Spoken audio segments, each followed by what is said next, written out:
Good evening, church. Thank you all for coming here. You had any place you could have been. You decided to come to the house of the Lord. I appreciate that. Today we are going to be talking about faith the size of a mustard seed. And here's the thing. Ever since I was a little kid growing up, I heard preachers preach it and I heard teachers teach it. And they all taught it the same way. I even remember a specific preacher. He had a bag full of mustard seeds, and they were extremely tiny. Obviously, he had a full bag. And he was preaching on all you need is faith the size of a mustard seed. And growing up, I believe that's how the scripture was. Because sometimes you read scriptures and you read it so fast, you don't quite pay attention to all the details. But it wasn't until I came across a young lady's post where she mentioned faith as a mustard seed and not the size. And when I came across that, it made me start thinking. I was like, wait a minute, there's a huge distinction. And that, everybody here already knows how it is. That got me digging and digging and digging. And I'm like, I need to understand this. Because one of the things is, I like to understand what it is I'm reading. And if I read something that doesn't make sense to me, then I got to figure out why it doesn't make any sense. Because the Bible won't be wrong. I'm the one who's wrong. So I got to figure it out. And as I started to dig and dig and dig and dig and figure out where did it come from, the size of a mustard seed, well, then I came to a realization. The size of the mustard seed isn't even in the original translation, in the original manuscript, the way it was originally written. And then that came to a conclusion as I started to read different versions of the Bible. There are a lot of versions of the Bible that actually say the word size. And that's when it hit me. Depends on which translation of the Bible you have, they are different meanings.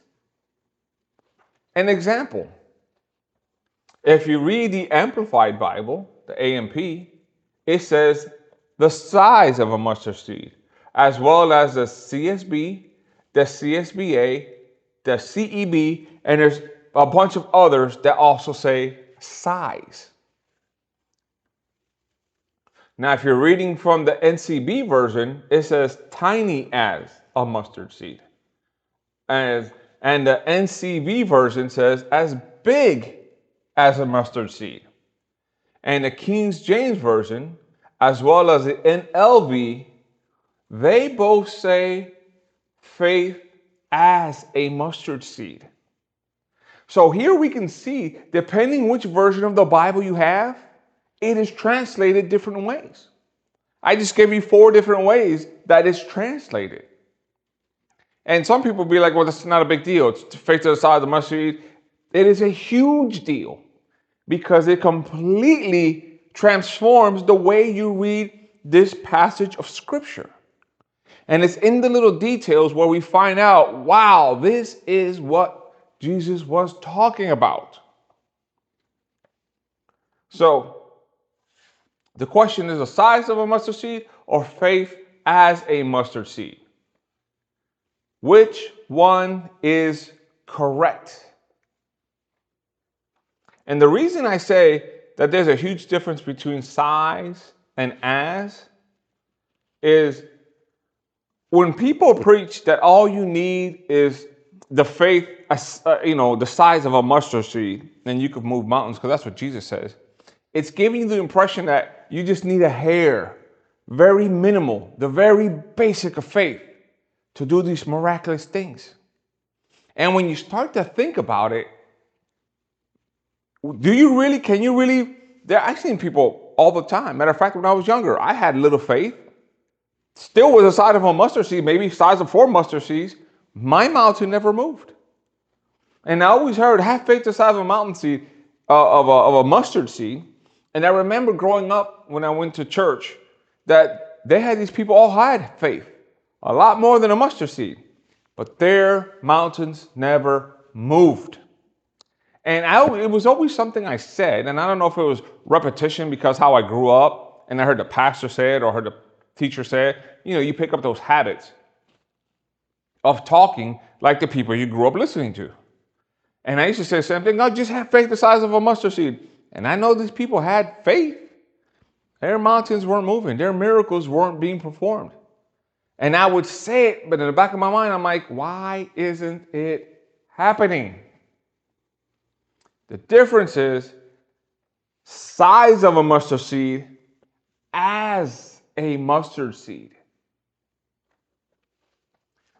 You guys know that a mustard seed is so small, it can fit on the nose of the Abraham Lincoln face on a penny. That is how small a mustard seed is. It's extremely, extremely tiny.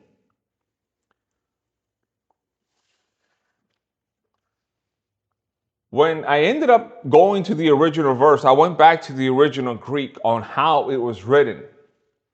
And obviously, I'm not going to read the translation in Greek because I don't read Greek.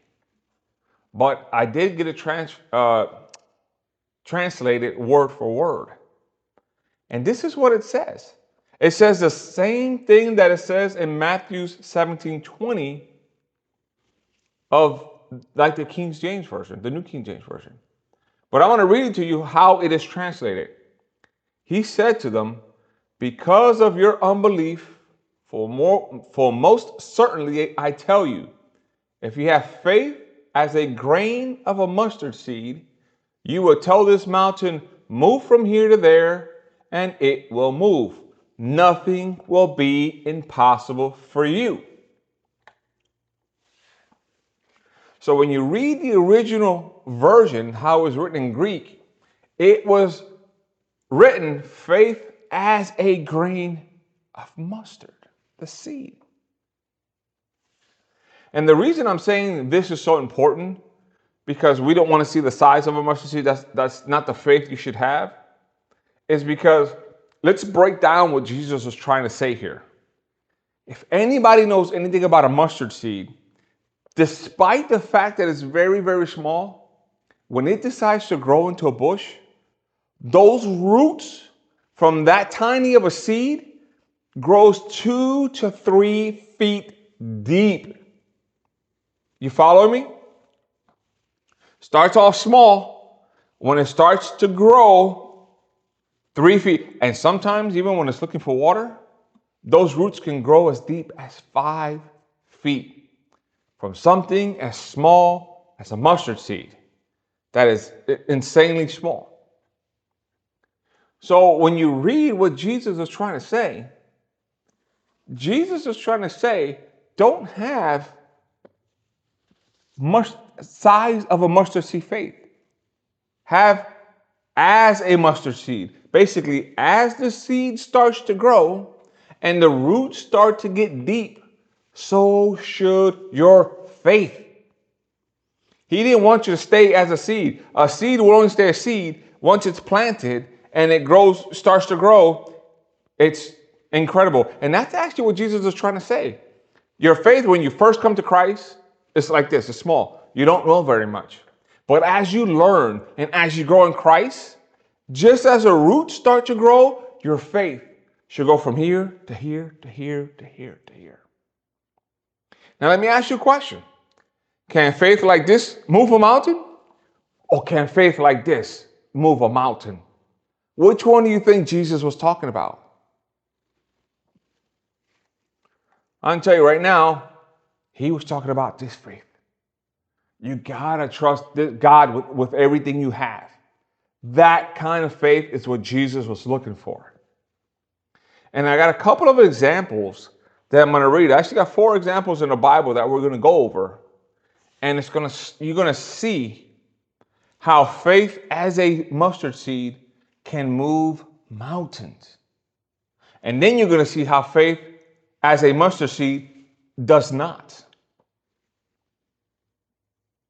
We're first going to start out with Matthew chapter 8, verse 23 through 26.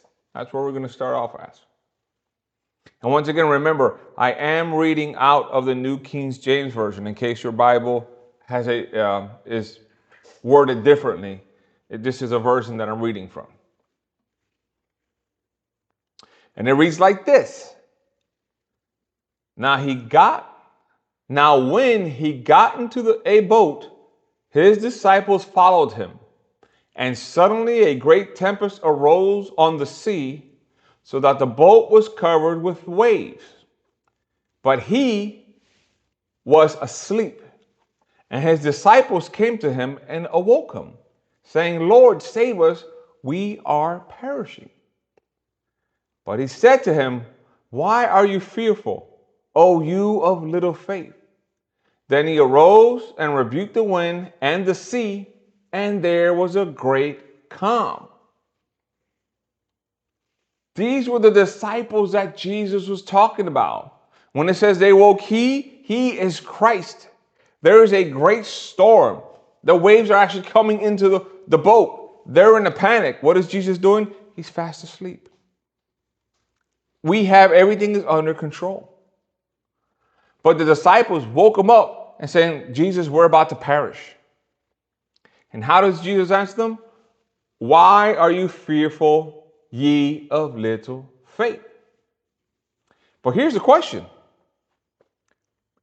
They had faith the size of a mustard seed. Because Jesus didn't tell them, you didn't have any faith. Jesus told them, ye of little faith. You can't get much smaller than a mustard seed.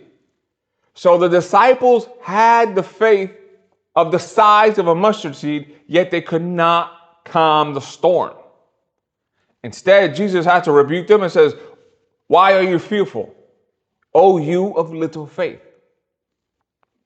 And if you would think that if anybody had faith, you think it would be the disciples. They were with Jesus when he cleansed the leopard. They were with Jesus when he healed the centurion's servant. Not to mention when he healed Peter's mother-in-law. They firsthand saw these miracles. So if anybody should have had great faith, should have been the disciples.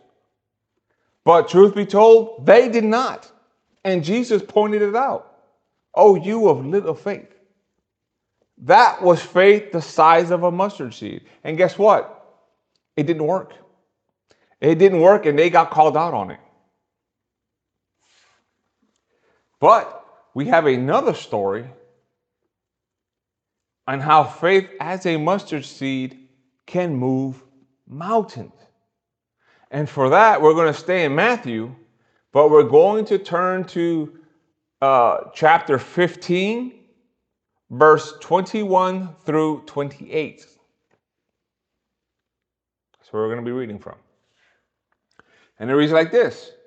Then Jesus went out from here and departed to the region of Tyre and Sidon. And behold, a woman of Canaan came from the region and cried out to him, saying, have mercy on me, O Lord, Son of David. My daughter is severely demon-possessed. He answered her not a word. And his disciples came and urged him, saying, send her away, for she cries out after us. But he answered and says, I was not sent except to the lost sheep of the house of Israel. Then she came and worshipped him, saying, Lord, help me. But he answered and says, it is not good to take the children's bread and throw it to the little dogs. And she said, yes, Lord. Yet even the little dogs eat the crumbs which fall from the master's table. Then Jesus said to her, O woman, great is your faith. Let it be as you desire. And her daughter was healed that very hour. How did he answer her? Woman, how great is your faith? And the interesting part was, Jesus did not answer her a word when she first approached him. And that's not usually how we read about Jesus. Jesus doesn't usually, I don't want to use the word ignore, but doesn't pay attention to somebody. Just kind of, looks the other way. That's usually not very characteristic of Jesus. But he did it. It's not that Jesus didn't want to help her. It was that Jesus was going to use the situation as an example. Example to the disciples, an example to us when we read the scriptures. Because remember, Jesus knew everything. Jesus knew the outcome. He was doing it for our sake, so that we can have faith and that we can believe. But the question is, the situation that arose was to see how desperate did this woman want her miracle. How desperate does she want that touch from Jesus, that petition answered? Remember, her daughter was demon possessed. She couldn't speak for herself. Jesus replied, "It is not good to take the children's bread and throw it to the little dogs." Now here I have to clarify a few things, because when I first read this, I was a little bit taken back. I'm like, Jesus, you spoke to her a little harshly. You called her a dog. You know what I mean? I was like, no, that's not the Jesus I know. Ignoring her is one thing to prove a point, to show us an example, but you're calling her dog, that's not the Jesus I know. So once again, because some versions say dogs, some say little dogs, there's different versions. But the one when I originally read it said dogs, and I was like, that's a little bit harsh. So once again, I went to the original translation. Why? Because a lot of things are lost in translation. If it's out of character, look it up in the original language. Look it up how it was originally written. And then you will have your answer. And again, it was translated in Greek, which I don't read Greek, but I will read it for you, translated word for word. And this is how it was translated. Is it good to take the loaf of the children and toss it to the little doggies? Okay? Jesus was saying, you don't get food that was meant for the children and throw it to the puppies. You see how he was addressing her? He was calling her something sweet, a little puppy. You don't get food from the table of the children, especially if the children are hungry, and give it to puppies. That is not what you do. And when you read it that way, you're like, oh, Jesus, you were being kind to her. That's what Jesus was doing. He was wording it in a nice way. And you know this because the beauty of her response is the first thing you notice, she was not offended. Remember, she was a Canaan woman. And she never said, I know these Jews are going to treat me bad. He called me a dog. She did not. Which means she was not offended by what Jesus said. But what did she say instead? Yes, Lord. But even the little dogs, which are the puppies, eat the crumbs that fall from the master's table. And what was Jesus' response? O woman, great is your faith. And she received her petition. That was faith the size of a mustard seed.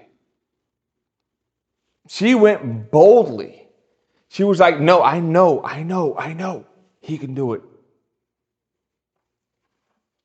Her mountain that she needed moved was her demon-possessed daughter. She had faith like this, the mountain moved. Because it says her daughter was healed that very hour.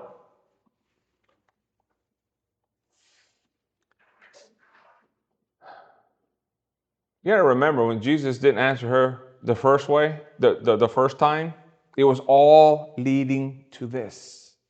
So that in front of his disciples, who were earliest, oh ye little faith, and that when the disciples were like, hey, just give her what she wants, basically they were telling Jesus, just heal the daughter already so she can stop nagging us. Because that's what she was doing.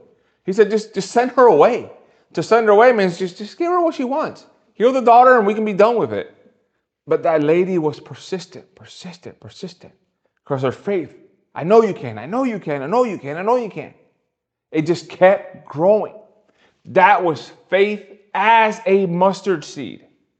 And she got her petition. Even when her first answer wasn't, when Jesus didn't answer her the first time, she persisted. And she got her petition. Sometimes we get what we ask for when we pray quickly. And oftentimes it takes time. Because it's never in our time, it's in God's time. The question is, how bad do you want it? And how much of your faith are you using to get it? Remember, without faith, it is impossible to please God. Do you want to please Him with this little size of mustard seed? Or do you want to please God like this? Which one do you think pleases the Father more? Go boldly before the Lord with supplications, like this lady did. Cry out to the Lord. Be desperate for God. You know who else was desperate? And it's a famous story and everybody heard about it. It's the woman with the flow of the blood. Let's turn to Luke chapter 8, verse 40 through 48. That is where we're going to start. Luke chapter 8, 40 through 48. And it reads, So it was, when Jesus returned, that the multitude welcomed him, for they were all waiting for him. And behold, there came a man named Jairus. He was a ruler of the synagogue, who fell down at Jesus' feet and begged him to come to his house. For he had an only daughter, about 12 years of age, and she was dying. But as he went, the multitude thronged him. Now a woman having a flow of blood for 12 years, and having spent her livelihood on physicians, and could not be healed by any, came from behind and touched the border of his garments. And immediately her flow of blood stopped. And Jesus said, Who touched me? When all of the people denied, Peter, who was with him, said, Master, the multitude throngs on and presses you, and you ask, Who touched me? But Jesus says, Somebody touched me, for I perceive power going out from me. Now the woman saw that she was not hidden. She came trembling, fell down before him, and she declared to him in the presence of all of the people the reason she had touched him, and how she was healed immediately. And he said to her, Daughter, be of good cheer. Your faith has made you well. Go in peace. This woman, to me, was incredible. She went to a place she shouldn't have been and did something she knew she shouldn't have done. But this lady was desperate for Jesus, just like we should be desperate for Jesus. But it wasn't just touching Jesus. Like I said, she wasn't supposed to be there. When the women back in the day bled, the custom was that anything she touched or anywhere she sat or anything she did became unclean. During the normal cycle back in the day, they had to leave the village for 7 days. And on the 8th day, once her flow would stop, she would have to go wash in the river, and then she would come back. So she would be unclean for that whole time. But let's go into details, because the Bible goes into details on just what it means when the lady is on her menstrual cycle, how unclean she is. And for that, we're going to turn to Leviticus chapter 15, verse 19 through 24. And it reads like this. If a woman has a discharge, and the discharge from her body is blood, she is to be set apart for 7 days. And whoever touches her will be unclean until evening. Anything that she lies on during her impurities shall be unclean. Also, everything that she sits on shall be unclean. Whoever touches her bed shall wash his clothes and bathe in water and be unclean until evening. Whoever touches anything she sat on shall wash his clothes and bathe in water and be unclean until evening. If anything is on her bed or anything that she sits, when he touches it, he shall be unclean until evening. If any man lies with her, so that her impurity is on him, he shall be unclean 7 days. And every bed on which he lies shall be unclean. Where is Jesus? Jesus is in the middle of a crowd. Who is touching him? Everybody's touching him.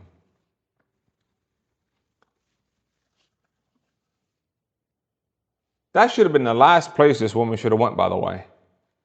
If anything she touched and anywhere she sat and anything she did while being on her cycle was unclean, and she was on here, by the way, for 12 years, as she made her way through the crowd, every person she touched was unclean. As she made her way and she's pushing through, everybody was unclean. To her, her mountain was her nonstop bleeding. That is the mountain she needed to throw away. The only way to do that is to get to Jesus. If she had faith the size of a mustard seed, would that be enough faith to get this lady to go to a place she shouldn't have been through, into a crowd of any... you can't go into a crowd unclean. They're going to know. There will be consequences. She could have been stoned. She could have been banished. She put herself out there. But her faith was like this. Because she was like, I just got to reach him. All this is unclean. I just got to reach him. You're not supposed to be there. I know. People are going to find out. I know. And here's the beauty of it. It never said that she thought, what if he can't heal me? The physicians couldn't do it. I spent all my money doing it. I've been with this condition for 12 years. She never said, what if it doesn't happen? The Bible never says that. This lady had mountain moving faith. She had deep-seated faith. She was like, no, he's going to heal me. I know he's going to heal me. And despite what's going on and the outcome, the really bad outcome that can come from me being in a crowded place, unclean, she risked it all. She risked it all to touch the hem of Jesus. Because her faith says that man will heal you. Christ will heal you. She had mountain moving faith. And what happened when she touched Jesus? Jesus said, who touched me? How do everybody touch you like that? Wouldn't that be classic Peter? Lord, everybody's touching you. You're going to ask me who touched you? Pick a person. It's like 50 people here touching you. He said, no, I felt power proceed from me. It left me. And there's a lady, she realized, I'm found out. People can see me now. But she was like, it doesn't matter. She was trembling, but she was like, I am, and she said it, I am healed. I touched him and it stopped. And what did Jesus say?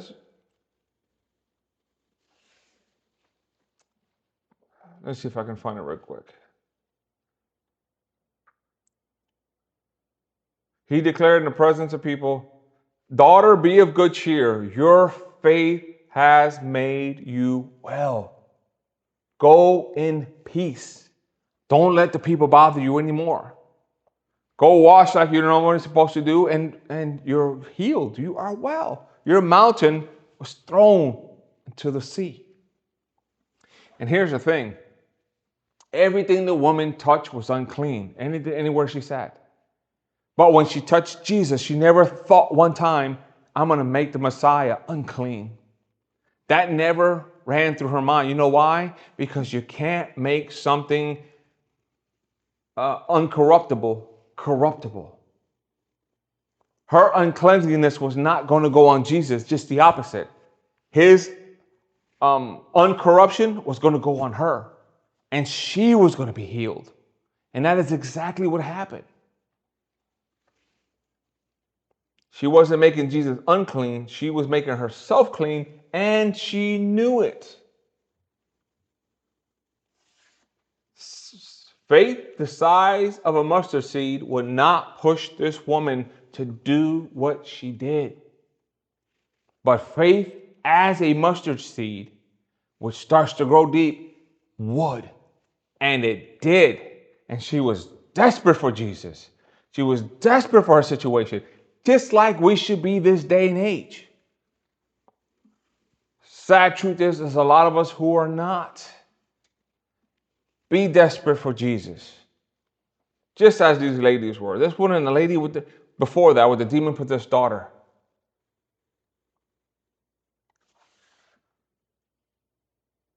And when she said, all I need to do is touch the hem of his garment, not even him himself, doesn't that remind you of another story of the centurion and his servant? That is a beautiful story. Let's turn to Luke chapter 7, verse 1 through 10. Luke 7, 1 through 10. And it reads, Now when he concluded all his sayings in the hearing of his people, he entered Capernaum. And a certain centurion servant who was dear to him was sick and ready to die. So when he heard about Jesus, he sent elders of the Jews to him, pleading with him to come heal his servant. And when they came to Jesus, they begged him earnestly, saying that the one for whom he should do this was deserving. For he loves our nation, and he has built us a synagogue. And Jesus went with them. And when he was already not far from the house, the centurion sent friends to him, saying to him, Lord, do not trouble yourself, for I am not worthy that you should enter under my roof. Therefore, I did not think myself worthy to come to you. But say the word, and my servant will be healed. For I also am a man placed under authority, having soldiers under me. And I say to one, go, and he goes. And another, come, and he comes. And to my servants, do this, and he does it. And when Jesus heard these things, he marveled at him, and turned around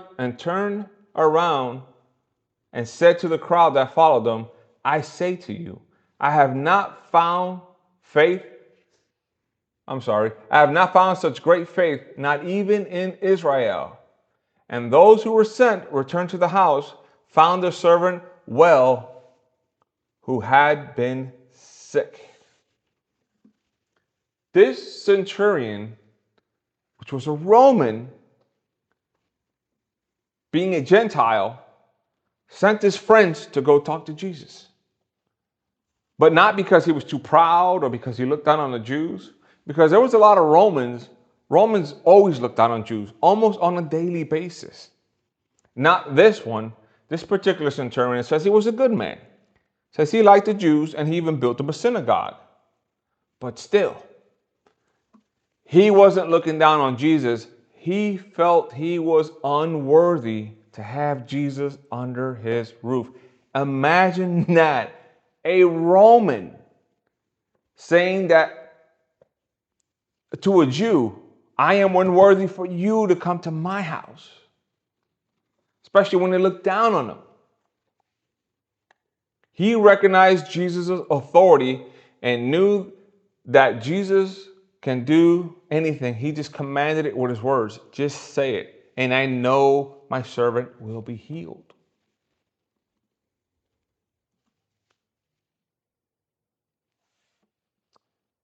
He said he didn't find faith like that, not even among his own people, not even among the Israelites had Jesus found faith like this centurion did. Jesus addressed the crowd, and that's what he said. And here's the thing. Did the centurion have mustard-sized faith? Or did he have faith the size of a mustard seed that kept growing and growing and growing? So much so that he respected Jesus so much. He says, just say the word and I know it's going to happen. And it happened just as the centurion said it. Jesus marveled, says, this man has tremendous faith, more than the Israelites. And it happened. His servant, by the time the people got back home to give the message, the kid was healed. The centurion knew right away, Jesus did it. They were claiming he's the Messiah. I know he's the Messiah. And I have faith in this man. So if you take anything from the preaching today or the examples that I gave, is that it isn't the smallest faith you can possess. It is that your faith continues to grow. Christians sometimes have a tendency to get stagnant. And I know this because I've seen this with my own eyes. You know, you do something so much, you know, especially with the ones who grew up in church. And I speak for myself when I was younger. Everything becomes a routine. Everything becomes a habit. You know, we're creatures of habits. Oh, I'm going to go. We're going to do this and this and this. Boom, we're done. We're out. And God's like, I have more to give you. But you didn't have more to receive. And that's because we become stagnant.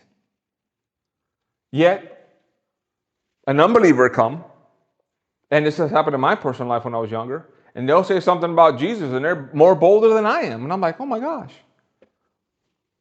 I kind of grew up in church, and this unbeliever had more faith than I did. I became the Israelite, and that unbeliever became the centurion. He believed more than I did. And I was like, man, talk about shame. Oh, that was shameful. Never put God in a box. Do not restrict the blessing in your life because of the lack of faith. Remember this, small faith equals small blessings. Big faith equals big blessings. Tell that mountain to move, and it's going to move. This small, you're going to throw a rock maybe in a lake. That's about as far as you're going to get. So, like I said, big faith, big miracles. And with that, church, be blessed.